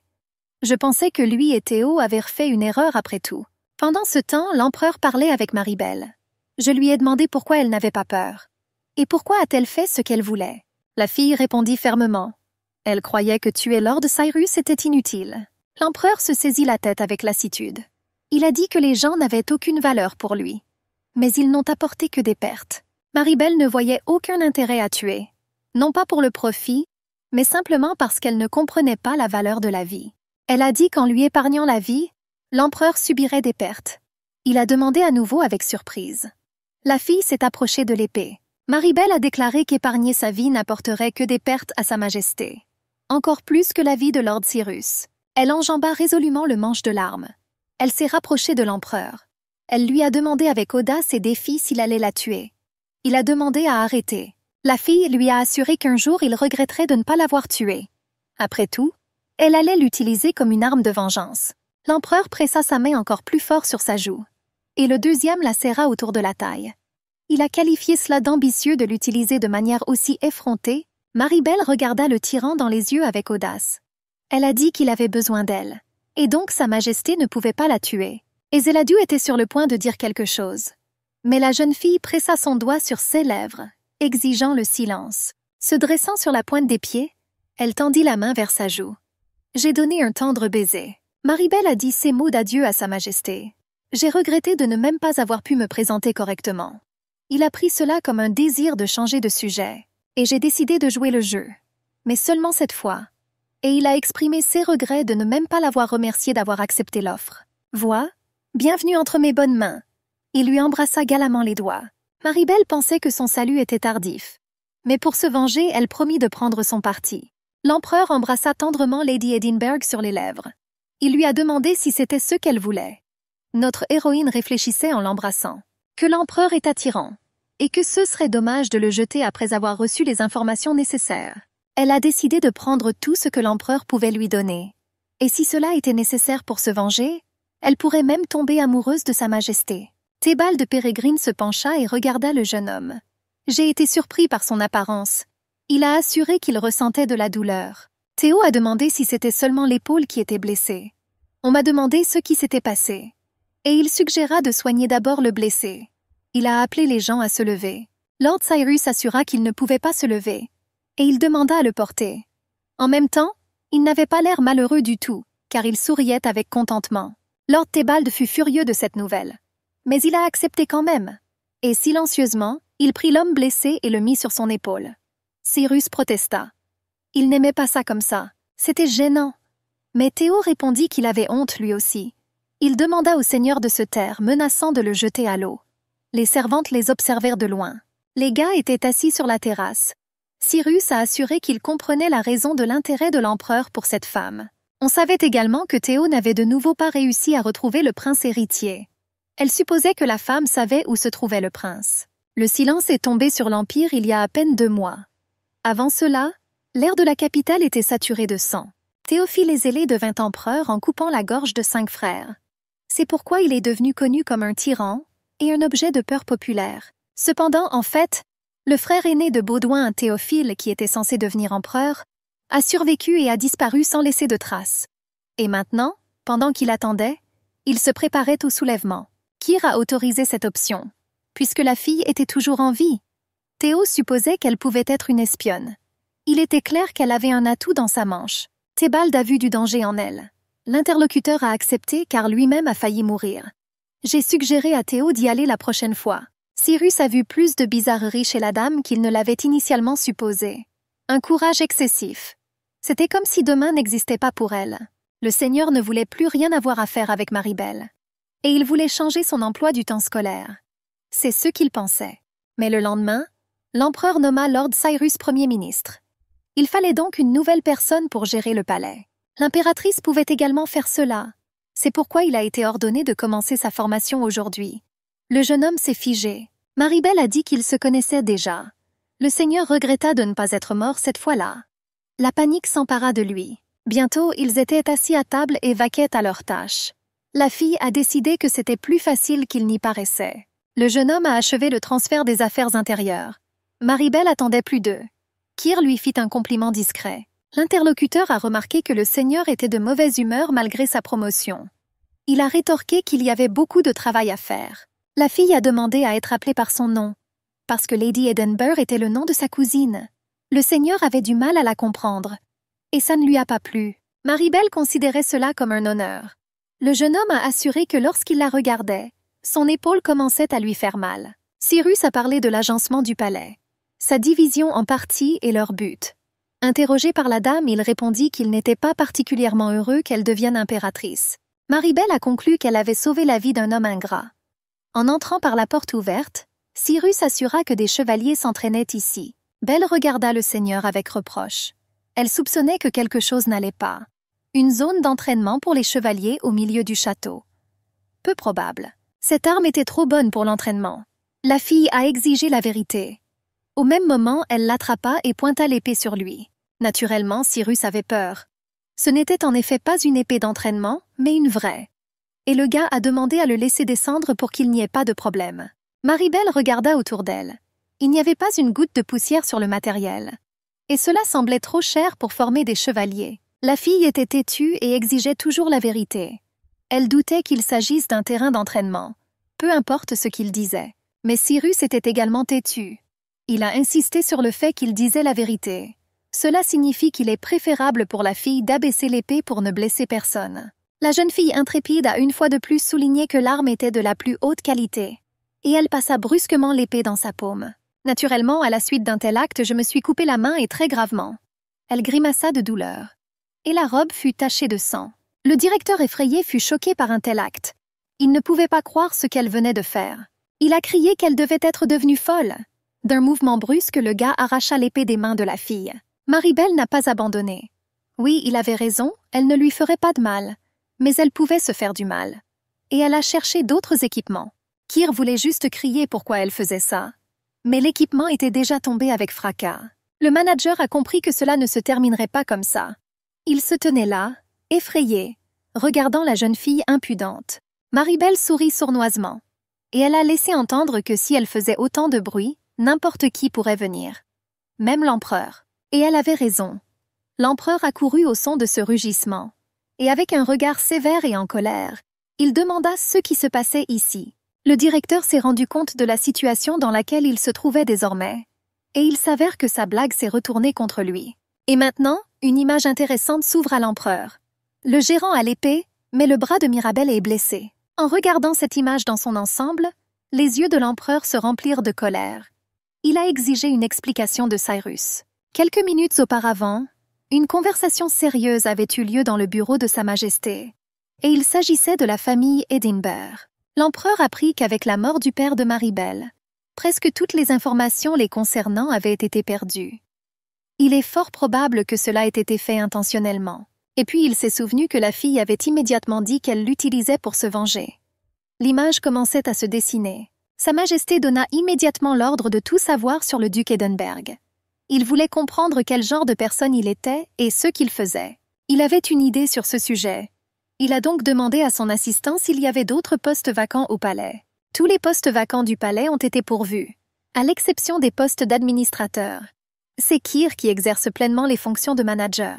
L'empereur et son assistant savaient que Cyrus était le meilleur dans son travail. Donc les choses allaient bien au palais. Cependant, dans un accès de colère, Il a presque failli le tuer. Au moment où son Altesse voulait transmettre l'ordre à Cyrus, la conversation fut interrompue par un bruit terrible à l'extérieur de la porte. Il sursauta de colère. Seul un imbécile pourrait faire un tel bruit dans le palais impérial, et même à la porte du bureau. Apparemment, quelqu'un avait 2 vies. L'empereur demanda à Théo d'ouvrir la porte et de le suivre. En colère, il a quitté le bureau avec l'intention de découvrir qui faisait du bruit. Eh bien, maintenant il a vu la situation dans son ensemble. Cyrus lâcha l'épée qu'il avait arrachée des mains de Maribel par surprise. Elle cause à nouveau des problèmes. L'empereur s'approcha de Maribel et lui demanda ce qui s'était passé cette fois-ci. Il attendait que l'histoire sorte de ses lèvres. La fille a dit que c'était elle qui s'était blessée et qui avait mis le bazar. Et Kyr n'est pas du tout à blâmer. Il a juste tout montré. Elle était inquiète. Cyrus tomba à nouveau sous la colère de l'empereur. Il lui est venu à l'esprit qu'il allait mourir maintenant. Mais cette fille a encore évité les ennuis. L'empereur dit à Maribel de l'accompagner chez le médecin. Mieux encore, il appellera un médecin au palais. La dame a assuré qu'elle allait bien. Elle était contente d'elle-même. La jeune fille a réussi à montrer au manager de quoi elle était capable. Et il est fort probable qu'il ne veuille plus se battre avec elle. Sa Majesté a donné à Eto l'ordre d'emmener la jeune fille chez le médecin. Après tout, elle l'a refusé. Et il a besoin de parler à Cyrus. C'était une option encore meilleure pour Maribel. Elle n'a pas encore parlé à ce type. Et elle avait quelques questions pour Théo. Un homme et une femme se frayaient un chemin à travers le fourré de la forêt. La jeune fille remarqua qu'apparemment tous les médecins de la cour se trouvaient au plus profond de la forêt. L'herbe bruissait sous les pieds de l'homme. Il a admis que les médecins du tribunal sont toujours occupés. Ils sont allés voir une personne qui pouvait les voir à la place d'un médecin. Maribel se retourna vers son escorte. Théobald n'avait-il pas de questions à lui poser? Elle lui a permis de demander tout ce qu'il voulait. L'homme réfléchit une seconde. Puis il a pris sa décision et a posé la question. Je voulais savoir ce que Cyrus avait fait.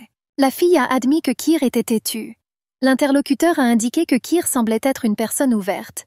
Mais il ne voyait pas du tout ce qui se passait autour de lui. Maribel sentit que son escorte était très proche de Lord Cyrus. Mais elle ne comprenait pas pourquoi l'homme parlait de lui si froidement. La blonde a rapporté que Lord Kyr s'était blessé à l'épaule. J'étais sûre que Théo était au courant. La jeune fille a également admis sa culpabilité. J'ai remarqué que Théo était silencieux. Théobald s'arrêta. Il y avait un oiseau couché sur le sol à ses pieds. L'homme s'est assis. Il n'a pas blâmé la blonde. J'étais sûre que la fille avait une raison de faire ça. Le duc Pérégrine prit la colombe dans ses mains. J'ai remarqué qu'à la fin, Cyrus est resté en vie. La jeune fille se demandait si Cyrus était mort. Le duc l'aurait-il blâmé pour cela? L'homme regarda autour de lui avec méfiance. Il posa l'oiseau mort au sol. Il n'a pas blâmé la fille. Ce qui s'est passé est le résultat des actions de l'ancien majordome. Maribel réfléchit. Il y avait une atmosphère étrange autour. Il ne semble pas qu'il ne lui en veuille pas. Au contraire, il essayait de ne pas la blâmer. Ils continuèrent leur chemin. La blonde était désolée que Lord Kyr ait dû traverser cela. Mais est-ce sa faute si l'objet qu'il a apporté l'a choqué? Sa confession étonna le duc. Il regarda fixement la fille. Je ne pouvais pas croire que Kyr était capable de lui faire un doigt d'honneur. Maribel devina que c'était Théo qui le lui avait donné. Je me demande à quoi servaient habituellement ces choses. L'homme a admis que ce terme était utilisé pour proférer des menaces. La fille y a réfléchi. Je ne pouvais pas comprendre. Pourquoi le duc Pérégrine a-t-il dû la menacer? Soudain, une des branches de l'arbre s'est tendue. Et j'ai presque frappé la fille. Maribel tomba dans les bras du jeune duc. Théobald s'inquiétait de savoir si la fille allait bien. Elle a confirmé qu'elle allait bien. L'homme regarda la fille avec ses yeux verts. Il a avoué à la fille qu'elle était trop dangereuse. Serait-ce parce qu'elle connaissait le secret de Thibaut et de l'empereur? Ou à cause de rumeurs sur une liaison avec un tyran et son ascension imminente au trône? Le duc toucha l'épaule de son interlocuteur. Il a admis qu'en plus de tout le reste, il considérait la fille comme très intelligente et attirante. Il a précisé que la jeune fille était consciente des faiblesses de Sa Majesté. Et elle était pleine d'esprit. L'empereur décida alors de la garder près de lui. Théo suivra la fille. Maribel suivit Théo en silence. Je pensais que Sa Majesté pouvait dormir tranquille, puisqu'il avait un chevalier si dévoué. La fille y a réfléchi. Une telle dévotion pure l'étonnait. Mais cet homme pourrait devenir un obstacle à son plan. Théo a suggéré de continuer. L'empereur a parlé avec Cyrus. Il a admis qu'il avait dû se retenir de le tuer. Il a demandé si le serviteur comprenait cela. L'homme a sincèrement remercié Sa Majesté pour son attention. Il soupçonnait que contrôler ses émotions n'était pas dans le caractère de l'empereur. Il y a peu de temps encore, il était prêt à tuer son manager sur le champ. Je me demandais pourquoi il avait changé d'avis. Sa Majesté porta la coupe à ses lèvres. J'ai pris une gorgée. Cyrus a supposé que cela s'était produit parce que sans lui, les choses n'iraient pas bien. J'étais ravie. Il pouvait être fier de lui. L'empereur se tourna vers son premier ministre. L'homme s'est figé. Ezeld a demandé d'expliquer ce qui s'est réellement passé. Kir commença à bégayer. Il m'a dit qu'il avait montré à Maribel ce qu'il y avait dans le palais. L'empereur leva les yeux vers son serviteur et lui demanda des détails. Cyrus pensait parler du palais. Mais la fille était intéressée par l'arme. Alors il voulait faire une blague. Il a dit que c'était une salle d'entraînement. Mais elle n'y croyait pas. Sa Majesté fut étonnée. J'ai demandé à nouveau, « Est-ce qu'elle ne me croyait vraiment pas ?» Le serviteur confirma. N'importe qui l'aurait cru. L'orgueil de Cyrus était blessé. L'empereur était plongé dans ses pensées. J'ai réalisé que Maribel avait découvert la tromperie du majordome. Et elle a fait du grabuge. Cyrus a partagé son hypothèse avec Sa Majesté. J'ai remarqué que cette femme était incroyablement dangereuse. L'empereur posa la coupe sur la table. Il regarda attentivement le serviteur. Je me suis mise en colère parce que Cyrus a dit « Cette femme !» Il a ordonné de parler de la fille comme il se doit. Le serviteur s'est excusé, instantanément corrigé. Il a nommé la fille Miss Maribel. Il a déclaré qu'à part Asil, il n'avait jamais vu personne aussi doué en matière d'attaque psychologique. C'était extrêmement dangereux. L'empereur accepta. Cyrus a suggéré que l'empereur devrait peut-être mettre fin à leur relation. Ezeld a également exprimé son accord sur cette question avec réflexion. Sa Majesté commença à réfléchir. Je suis d'accord avec mon interlocuteur. Si vous y réfléchissez, la fille le déstabilisait constamment. Le Premier ministre a continué à insister sur le fait qu'il fallait bien sûr rester à l'écart du danger. Pour une raison quelconque, l'empereur ne voulait pas faire cela. Il se souvenait de Maribel. Même connaissant le danger, l'empereur ne pouvait pas la laisser partir. Ces pensées furent interrompues par Cyrus. Il suggéra qu'ils écrivent rapidement une lettre officielle sur la fin de la relation. Sa Majesté pensait à autre chose. Il doit faire de la fille sienne le plus vite possible. Cyrus a été choqué par cette déclaration. Il demanda à voix haute ce que voulait dire l'empereur. Asil remarqua l'apparition de Théo. Il constata avec mécontentement qu'il était revenu blessé à nouveau. L'homme leur rappela son interdiction de venir dans un tel état. Théo fit un geste vers son compagnon. Elle se tenait à proximité. Il a expliqué que cette fois-ci, ce n'était pas lui qui était blessé. Maribel regarda autour d'elle avec surprise. Je ne comprenais pas. Était-il vraiment d'usage de soigner les blessures dans le bâtiment annexe de la bibliothèque? Asil sourit. L'homme a admis qu'il avait pensé à blesser à nouveau Théobald. Maribel était intriguée. Je suis devenu curieux de savoir qui était cette personne. L'homme aux lunettes rondes se leva de son siège. Il a dit qu'il avait oublié de se présenter. Un sourire sincère apparut sur son visage. Il s'est présenté galamment. Le nom de l'homme était Asil Irgail. La fille a dit son nom en réponse. Maribel. Edenberg. L'homme lui semblait être une personne influente. Asil a invité la fille à s'asseoir. Il a poliment demandé la permission d'examiner sa blessure. Maribel s'est assise sur une chaise. Elle a tendu la main. Elle a dit que tout semblait aller bien. L'homme a remarqué la blessure superficielle et a demandé si elle faisait mal. Asil a décidé de se débarrasser, pour commencer, des personnes supplémentaires présentes dans la pièce. Il se tourna vers Théo. Le cuisinier a sûrement déjà préparé la tarte. On m'a demandé de l'apporter. Le duc a noté que la cuisine était assez éloignée. La porte a claqué. Asil était ravi. Ils ont eu assez de temps. La tarte était encore au four. Asil s'assit en face de la fille. J'ai suggéré à Maribel de s'occuper d'abord de sa blessure. La blonde fut surprise par un tel traitement. Elle n'a pas permis à l'homme de l'appeler par son nom. Asil ne comprenait pas. Tu n'as pas à être si fier. Après tout, il n'y avait aucun danger à appeler la fille par son nom quand ils étaient seuls. L'homme pressa le tissu contre la paume blessée de la jeune fille. Maribel a remarqué que son interlocuteur n'était pas très poli avec elle. Asil a admis que tout cela était dû au fait qu'il était un enfant illégitime. Il a immédiatement et généreusement demandé pardon à la jeune fille. L'homme se détourna de son interlocuteur. Tout en pressant le tissu, il a demandé comment la fille avait réussi à être blessée par l'épée. Maribel a rapporté que la vue d'Asil n'était pas très bonne. Elle s'est coupée sur du papier. Et pas avec une épée. Il était temps pour l'interlocuteur de se procurer de nouvelles lunettes. Le directeur a admis que la jeune fille avait perdu beaucoup de sang. J'ai demandé à nouveau si c'était vraiment vrai que ça ne lui faisait pas du tout mal. Maribel a répondu que ça faisait mal au début. Mais la douleur a disparu. Je ne comprenais pas pourquoi il se comportait de manière si peu cérémonieuse. Le silence régnait dans la bibliothèque. La fille pensait que le temps passait très lentement. Soudain, elle poussa un cri d'embarras. En bégayant, elle demanda à attendre. Elle a dit qu'elle avait mal à l'instant. Asil regarda attentivement le patient. Il a remarqué que c'est seulement maintenant que cela a commencé à lui faire mal. Maribel a demandé à nouveau ce que son interlocuteur voulait dire. La fille était si gravement blessée qu'elle n'a même pas remarqué la douleur. L'homme a noté que c'était parce qu'elle était très inquiète à propos de quelque chose. Il a dit que la douleur est la preuve que nous sommes vivants. Maribel rougit. Elle a demandé à l'homme de ne pas parler comme si elle était morte. Asil a demandé si une personne suspendue au-dessus d'une falaise ressentirait une douleur dans sa main. La jeune fille soupçonnait que son interlocuteur continuait à trouver ses points faibles. Il a rappelé au directeur qu'ils étaient seuls dans la pièce. Je lui ai demandé de ne pas trop se fatiguer.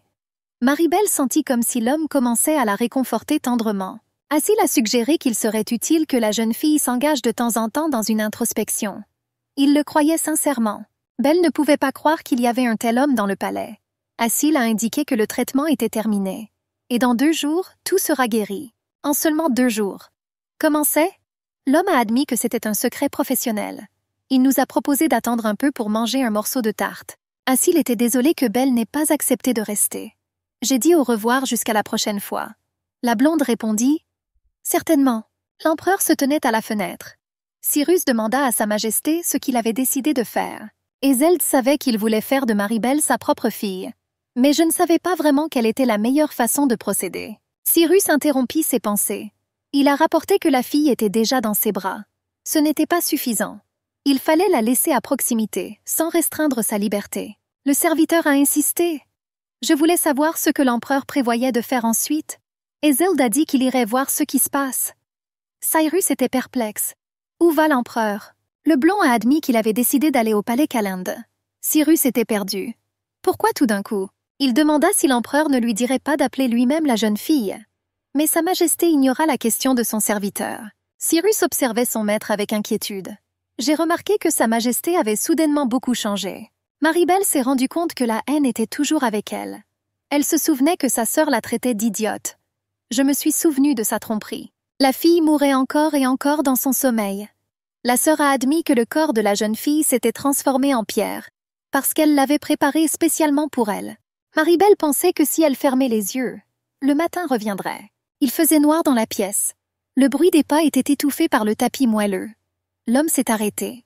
J'ai observé la fille pendant un moment. Elle se tournait et se retournait dans son sommeil, son visage exprimant l'alarme et la confusion. L'homme lui tapota doucement la joue. J'ai essayé de me réveiller. La fille frissonna de peur et ouvrit brusquement les yeux. Elle respirait lourdement. Dans la semi-obscurité de la pièce, un regard confus se promenait d'un côté à l'autre. Maribel essayait de distinguer la silhouette près du lit. Sa Majesté se tenait à proximité. Il lui a demandé s'il avait perturbé son sommeil. La fille plissa les yeux d'un air endormi. J'ai demandé à l'empereur quelle heure il était. Il a répondu qu'il commençait juste à faire jour. Je lui ai suggéré de continuer à dormir. Maribel ne comprenait pas comment elle pouvait continuer à dormir alors qu'un homme était à côté d'elle. Elle voulait leur dire d'allumer les lumières. L'empereur s'assit sur le lit. La blonde remarqua que sa blessure s'était ouverte. L'homme toucha sa paume. Il a demandé de ne pas allumer la lumière. La fille était assise sur le lit. Elle était déprimée et silencieuse. Ses longs cheveux encadraient doucement son visage abattu, cachant son air triste. L'empereur se tourna vers Maribel. Il lui a rappelé ses paroles, qu'elle avait besoin de lui. Sa voix semblait assez insistante. La fille était surprise. L'empereur l'a-t-il vraiment réveillée à l'aube simplement parce qu'il voulait savoir ce qu'elle voulait dire? Ezeld a déclaré qu'il espérait que ses idées s'éclairciraient lorsqu'il verrait le visage de la jeune fille. Maribel ne comprenait pas ce qui se passait. Elle a convenu que c'était nécessaire. L'homme réfléchit. Il regarda de côté. J'ai demandé ce qui se passerait s'il mentait et utilisait la fille lui-même. Maribel croyait qu'il avait tellement besoin d'elle qu'il recourait à des ruses. L'empereur admit calmement qu'il pourrait se débarrasser d'elle dès qu'il l'aurait utilisée. La fille s'est approchée de l'homme. L'empereur est-il vraiment prêt à l'utiliser une fois et à le jeter? Pensait-il vraiment que Maribel était si inutile? Un homme lui a dit cela. Elle connaissait les points faibles de l'empereur. Elle avait du statut, de l'intelligence et de la beauté. Quel idiot tu dois être pour te débarrasser d'elle? L'empereur demanda si la jeune fille l'avait traitée d'idiot. J'étais sûre qu'elle connaissait sa valeur. Elle a atteint son poste actuel par ses propres moyens. Sa Majesté regarda la jeune fille dans les yeux. Comment ne pourrait-il pas céder à elle? Comment ne pas y croire? Il a admis qu'il l'aiderait à se venger. Et Zeld se tenait au-dessus de la fille. Il tendit la main vers son visage et lui murmura qu'il la laisserait faire ce qu'elle voulait. Mais il demandera quelque chose en retour. L'empereur s'approcha de l'oreille de la jeune fille. Il a fait valoir ses droits sur elle de manière impérieuse. Sur ce qu'elle fera et dira. Tout lui appartiendra, même si la fille décide de le trahir. Cette trahison est aussi la sienne. Maribel doit être entre ses mains. Maribel lui a demandé s'il voulait prendre tout ce qu'elle avait. L'empereur lui demanda avec un léger sourire si elle n'aimait vraiment pas ça. Il y avait du désir dans les yeux de la fille.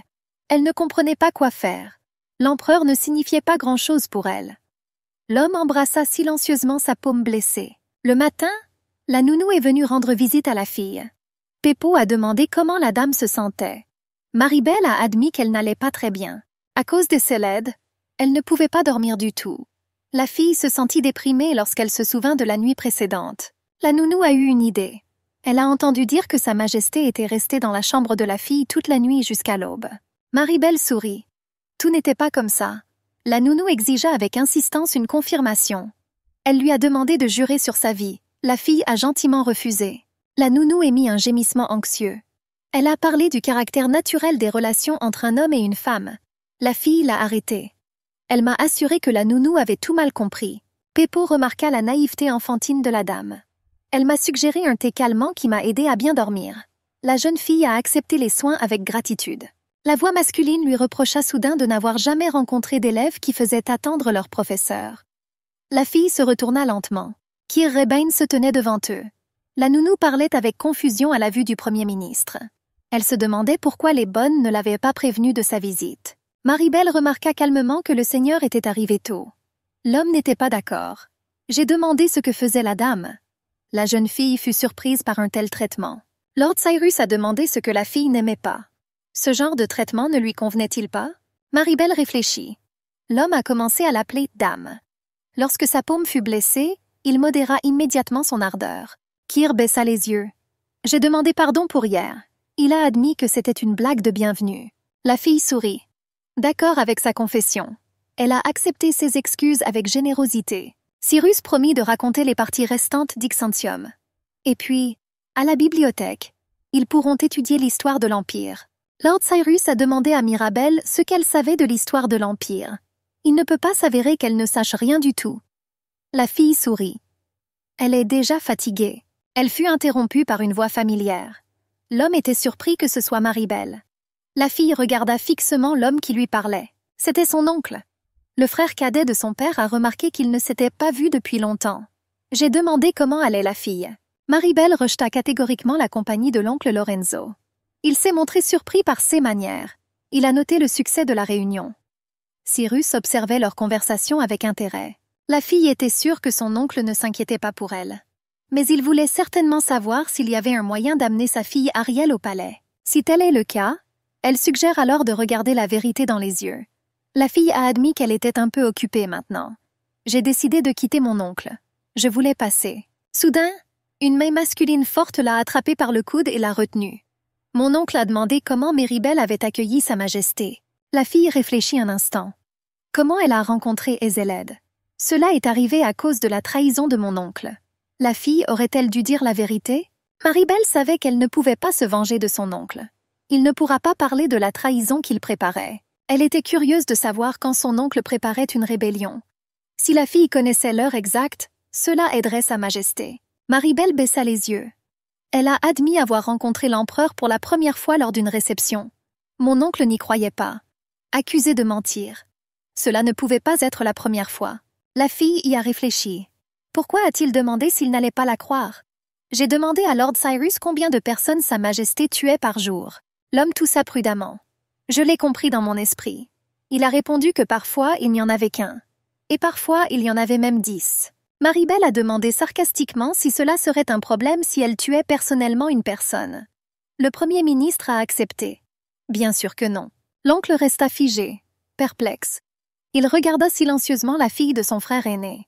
Maribel s'est approchée d'une des escortes. Le chevalier se figea, confus. La fille saisit la poignée de son épée. La lame brillait dans les mains de la blonde. Elle a mis le pistolet sur le cou de l'oncle Lorenzo. Il bégaya et demanda ce que la fille allait faire. Le chevalier voulait empêcher cela. J'ai essayé d'arrêter la fille. Lord Keir arrêta l'homme d'un geste de la main. Il leur a ordonné de partir. J'ai observé. Maribel regarda attentivement son oncle dans les yeux. Elle lui a demandé pourquoi il était venu ici. L'homme dit d'une voix effrayée qu'il allait lui dire bonjour. Exactement. Dites bonjour. À la candidate à l'impératrice. La fille a demandé à nouveau si son oncle pensait vraiment qu'elle serait heureuse de le voir. Lord Lorenzo a confirmé. Après tout, c'était son oncle. Maribel a dit que c'est la raison pour laquelle il est toujours en vie. Elle le pressa de répondre à ce qu'il voulait. L'homme s'éclaircit la gorge. Gêné. Il lui a demandé de faire quelque chose pour la famille.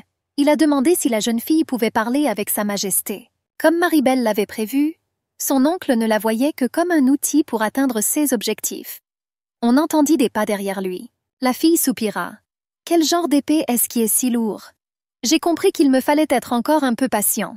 Soudain, la main d'un homme intercepta sa main avec l'arme. L'empereur s'approcha de la jeune fille par derrière. Il passa son bras autour de ses épaules. Il se tenait à proximité. J'étais heureux d'avoir enfin trouvé une fille. Le seigneur Lorenzo commença à bégayer. J'ai salué Sa Majesté. Il se figea, confus, ne sachant pas quoi faire ensuite. L'empereur sourit. Il a admis que ce serait plutôt bien si la jeune fille elle-même peignait le palais avec du sang. Il lui prit l'épée des mains. Il agita soudainement son arme vers Lord Lorenzo. L'homme chancela. Et tombé. Il tremblait de peur. L'empereur murmura à Maribel qu'un homme pouvait vivre avec un seul bras. Mais la jeune fille dit que le seigneur était son père adoptif, le frère de son père biologique. Sa Majesté passa sa main sur la garde de son épée. J'ai été surpris. Il a répété à propos de son père adoptif. Maribel lui rappelait la blessure précédente de Cyrus. L'empereur expliqua avec désinvolture qu'il avait choisi ce membre parce qu'il avait besoin que cet homme travaille avec les serviteurs. La jeune fille regarda Sa Majesté avec étonnement lorsqu'elle apprit la position de son oncle. Elle a immédiatement proposé sa candidature au poste de gérante des domestiques. L'empereur demanda si cela signifiait que la fille voulait tuer l'homme. La pointe de l'épée était pointée vers Lord Lawrence. Maribel pressa sa main contre sa poitrine. Elle a déclaré qu'elle s'en remettait entièrement à la décision de Sa Majesté. Cyrus essayait de cacher son rire incontrôlable. Maribel et l'empereur le regardèrent fixement. Ezeld a demandé ce qui avait fait rire le serviteur. On lui a ordonné de revenir à la raison. Lord Cyrus a mis fin à ce moment de tension en s'excusant. J'admirais sincèrement la fille. J'ai noté que la dame était tout simplement incroyable. L'empereur dit qu'il était temps de s'y habituer. Maribel deviendra bientôt impératrice. Alors ils se verront souvent. La fille était surprise. L'empereur rappela à Maribel son futur statut d'impératrice. Où elle voulait qu'il amène une autre femme. Elle a rejeté l'idée. La blonde réfléchissait à son statut de candidate au titre d'impératrice. J'étais sûre qu'il devait y avoir d'autres dames prêtes à prendre cette place. L'empereur remarqua le silence de Maribel. Sa voix trahissait l'impatience. La fille se retrouva sous son regard. Congelée. Les paroles de l'homme me firent ressentir un malaise désagréable à l'estomac. L'idée d'Ezelda avec une autre femme ne lui plaisait pas. D'une manière ou d'une autre, l'empereur la distinguait des autres. C'est sûr.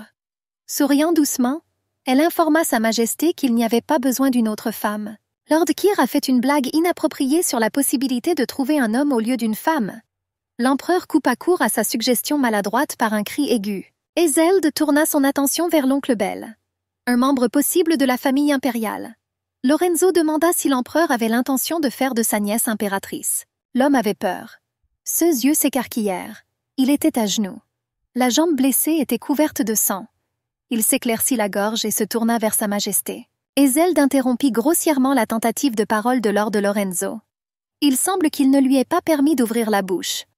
Il ordonna à Cyrus de l'emmener. Il en avait marre. L'empereur et la jeune fille sortirent dans la rue. L'homme lui a demandé pourquoi elle était si hostile envers son oncle. Maribel baissa les yeux. L'empereur regarda attentivement son compagnon. Il lui semblait que la fille n'avait rien à dire. Détourné. Il a dit qu'il ne poserait plus de questions. Il a dit que Lorenzo embaucherait des domestiques. Par conséquent, ils entreront en collision plus d'une fois. Et la fille n'aurait pas dû sortir son épée à chaque fois. Maribel réfléchit. Sa Majesté voulait-elle vraiment lui dire de ne pas réagir trop fortement? L'empereur recommandait d'apprendre à manier le ballon ou à se défendre. Il a demandé comment la fille allait se battre si elle ne pouvait pas tenir une épée. La blonde s'approcha de Sa Majesté. Elle a demandé si l'homme voulait vraiment que la fille frappe son oncle avec une épée. L'empereur s'arrêta. Je me suis retournée. J'ai regardé la fille. Il a dit que dans son palais, il n'y avait rien qu'une fille ne puisse faire. Elle pouvait faire ce qu'elle voulait. Belle était surprise. L'empereur a confirmé que le trône lui était destiné. Ezeld remarqua son doute. A permis la possibilité d'un autre candidat. La fille fronça les sourcils. Elle a répondu que l'homme savait avec certitude que ce n'était pas ce que la fille voulait dire. Je pensais avoir demandé en vain. La blonde savait qu'elle aurait été à mi-chemin si elle s'était comportée plus calmement. L'empereur toucha doucement ses cheveux. L'homme regarda son compagnon pensivement. Il a admis qu'il voulait simplement lui donner ce qu'elle voulait, à savoir, la place de l'impératrice. Maribel était surprise. Elle regarda Sa Majesté. Elle a demandé si c'était vraiment son cadeau. L'homme s'est détourné. Il a demandé pardon si la fille n'aimait pas son cadeau. Belle a demandé de ne pas trop lui en donner. Sa Majesté sourit tristement. Il voulait juste donner à la fille ce qu'elle voulait, mais il n'avait même pas le droit de faire ça. La blonde a admis qu'elle ne pouvait pas vivre endettée envers quelqu'un. L'empereur s'est demandé ce que la jeune fille voulait vraiment. En fait, Maribel pensait que leur relation était spéciale. Et elle espérait vraiment qu'elle n'était pas la seule à penser cela. Peu importe qu'il s'agisse d'amitié ou de dévotion. Sa Majesté fut embarrassée par la confession de Maribel. La blonde regarda attentivement son empereur dans les yeux. Je voulais vérifier quelque chose. J'ai demandé si elle était spéciale pour Ezeld. Sa Majesté ne pouvait pas comprendre pourquoi la jeune fille elle-même ne pouvait pas prendre conscience de sa propre valeur. L'empereur tira la fille vers lui. Il a dit que quelqu'un aurait pu penser que c'était elle qui l'avait surpris à cette fête, mais malheureusement, il n'a pas été si facile à attraper. Et puis, il l'a attrapée. Il a demandé si Belle était vraiment intéressée par le fait de savoir si elle était spéciale pour lui. La blonde y réfléchit. Jusqu'à présent, elle ne pouvait pas croire que l'empereur avait dit cela. C'était un tyran. Quand a-t-il réussi à changer autant? Si elle n'acceptait pas son aide tout de suite, elle avait besoin d'une bonne raison pour punir son oncle, pour que personne ne puisse le contester. La fille était tellement plongée dans ses pensées qu'elle ne réalisa pas immédiatement où elle se trouvait. Elle leva la tête avec surprise. Elle était assise en classe avec Lord Cyrus. L'homme a demandé si la fille l'avait écouté. Maribel lui a demandé à nouveau ce qu'il avait dit. Lord Keir a montré la boîte de chocolat. J'ai remarqué que la fille n'arrivait pas du tout à se concentrer sur la leçon. Alors il partira quand il aura mangé tous les bonbons. Maribel était indignée. Les bonbons étaient à elle. Mais le Premier ministre a proposé de les donner à son professeur. Pendant qu'il mâchait les friandises, l'homme a proposé de raconter quelque chose d'intéressant en échange des bonbons. Belle était d'accord. Elle est devenue très curieuse de savoir ce qu'il pouvait lui dire. L'interlocuteur a demandé si la jeune fille se souvenait de la bague que Sa Majesté portait tous les jours. Marie se souvenait de lui. Il s'est avéré qu'il s'agissait de la bague du premier empereur décédé. Il y avait des légendes selon lesquelles la pierre précieuse qu'il contenait avait des pouvoirs magiques. La chose la plus intéressante était que cette pierre précieuse avait été extraite dans la mine d'Edberg, un endroit appartenant à leur famille. Maribel réfléchit. Merci pour les informations utiles. Il s'est avéré que cette légende était liée à la mine de sa famille. Elle-même a commencé à proposer au professeur de manger plus de bonbons. Lord Cyrus le remercia. On pouvait l'entendre mâcher la friandise avec plaisir. Une fille aux chaussures souples se déplaçait rapidement parmi l'herbe luxuriante. Elle courut vers un bâtiment visible au loin. La porte grinça. Une voix claire de fille résonna. La fille aux cheveux roux salua M. Asile. Elle a annoncé son arrivée. L'homme se tenait pensivement près de la fenêtre. Je regardais quelque chose dans un tube à essai. J'ai dit à Léa qu'elle devait être plus silencieuse. Léa apporta une herbe rare à Sanacho. Elle a admis que la recherche n'était pas facile. L'homme exprima distraitement sa gratitude pour ses efforts. On entendit le bruit du cliquetis des plats. La fille a demandé à M. Asile s'il savait qui elle avait vu. L'homme a suggéré que cela pourrait être Sa Majesté. Mais il s'est trompé. Parce que Léa a vu la femme, Sa Majesté. Elle l'a trouvée très belle. L'invité a remarqué qu'elle ressemblait à Sa Majesté. Parce qu'elle fronçait les sourcils aussi. Le seigneur Asile rit. Soudain, la porte s'est ouverte. Ils ont demandé s'il y avait quelqu'un dans la pièce. Léa a pointé son doigt vers la personne qui était entrée. Je l'ai reconnue comme étant Maribel. Asile les a invités à entrer. L'invité a dit bonjour. Elle a admis qu'elle s'était coupé la main. J'ai demandé à la fille aux cheveux roux qui elle était. Les yeux de Léa se sont retournés.